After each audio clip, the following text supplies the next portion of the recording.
Pembentukan kabinet Prabowo Gibran. Kita akan menunggu-nunggu siapa yang akan duduk menjadi para pembantu Prabowo nantinya.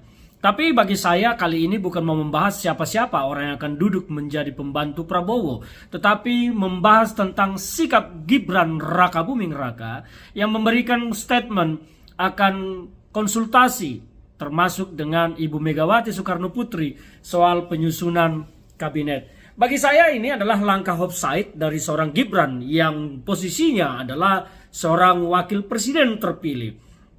Pembentukan kabinet itu di mana-mana pun diatur di undang-undang juga adalah hak prerogatif seorang presiden. Tidak pernah disebutkan di sana ada keterlibatan hak seorang wakil presiden.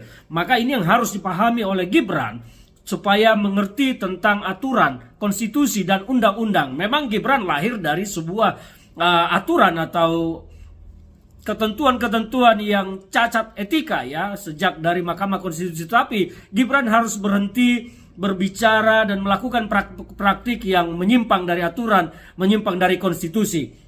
Bahwa pembentukan kabinet itu adalah hak prerogatif presiden, dalam hal ini adalah Prabowo. Gibran ya kalau ditanya boleh menjawab, kalau tidak ditanya harusnya bersikap diam. Jadi kalau media pun bertanya kepada Gibran soal pembentukan kabinet, mestinya Gibran harus menjawab secara bijak dengan berkata, kabinet adalah hak presiden. Saya sebagai wakil presiden akan memberikan masukan ketika ditanya dan saya akan menunggu kebijakan presiden terkait itu. Nah, kalau Gibran malah berbicara akan berkonsultasi dengan para presiden atau bahkan dengan Ibu Megawati Soekarno Putri tentang pembentukan kabinet, pertanyaan saya, memangnya Gibran siapa? Dia wakil presiden yang tidak punya hak prerogatif untuk turut menyusun kabinet. Kalau Prabowo melibatkan Gibran itu internal mereka. Tetapi kalau kita bicara tentang konstitusi, aturan, maka Gibran tidak berhak bicara tentang pembentukan kabinet, menyusun orang-orangnya atau menyatakan konsultasi dengan si ini si itu segala macam. Gibran harusnya diam. Kalaupun harus menjawab pertanyaan media, ya jawab saja dengan bijak bahwa itu adalah hak Prabowo. Kalau saya dilibatkan sebagai wakil presiden, maka saya akan membantu.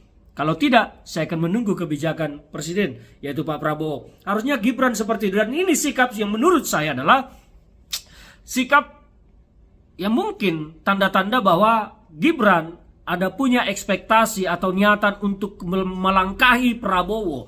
Dan ini adalah bibit yang berbahaya bagi Prabowo. Sikap-sikap seperti ini adalah sikap-sikap yang berbahaya ke depan bagi Prabowo, yang mungkin saja Gibran justru akan melakukan sesuatu nantinya untuk menjegal atau untuk menjatuhkan Prabowo di tengah jalan. Karena ini adalah sebuah bibit perilaku, bibit sikap yang sudah lahir dari dalam hati dan pikiran bahwa Gibran melangkahi Prabowo soal pembicara, soal pembentukan kabinet atau pengangkatan menteri-menteri.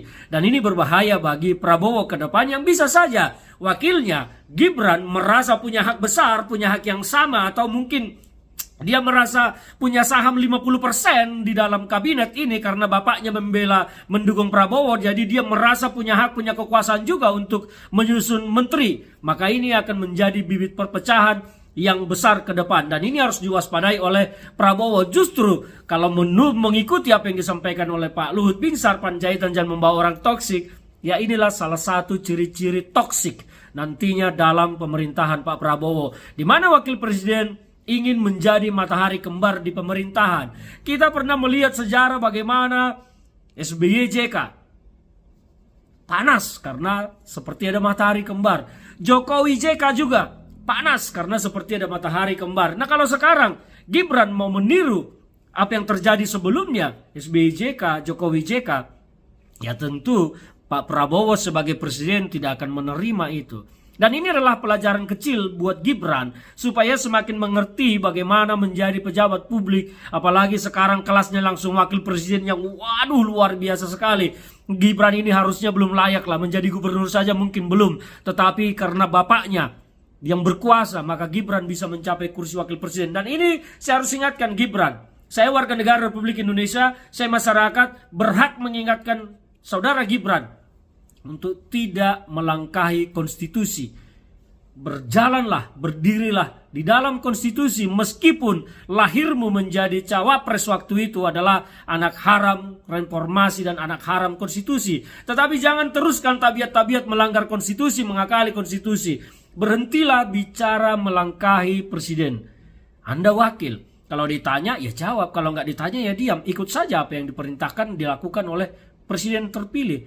Dan itulah level wakil presiden yang seharusnya memang ya dia hanya berfungsi ketika presiden tidak aktif.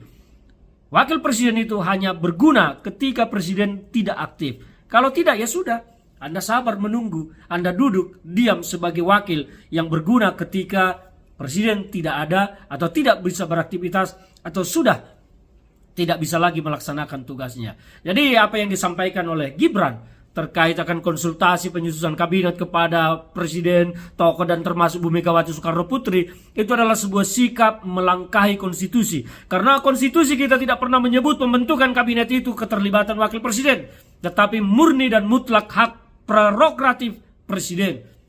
Semoga Gibran paham dan teruslah belajar konstitusi supaya tidak memalukan bangsa ini ke depan.